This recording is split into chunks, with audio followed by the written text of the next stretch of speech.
I'm sorry to say that I come from a very chauvinistic society, and so I've had to really elbow my way out of a lot of sexist boxes. I was raised by two feminists, my mother and my father, and so I was instilled with the idea that just because you have female organs doesn't mean that you are less than in any sort of way.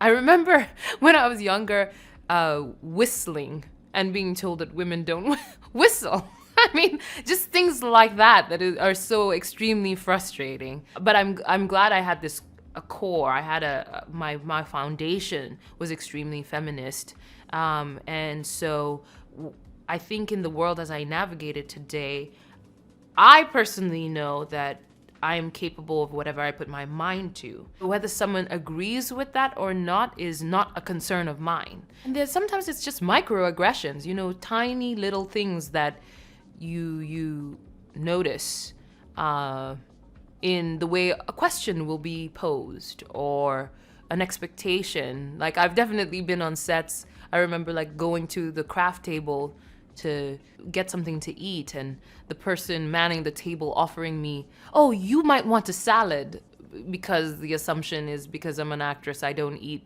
carbs, or just silly things like that.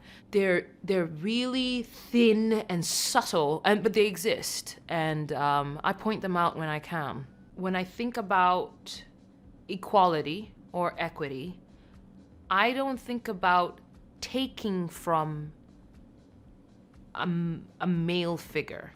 I think about getting what is due to me.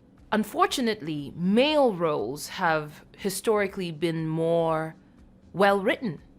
So I can also understand the impulse to take a male role and flip it for a female role so that it can have the depth of character that we crave for. But I definitely have more of an appetite for new material than for redoing old material, because there's just way more stories than we give ourselves credit for.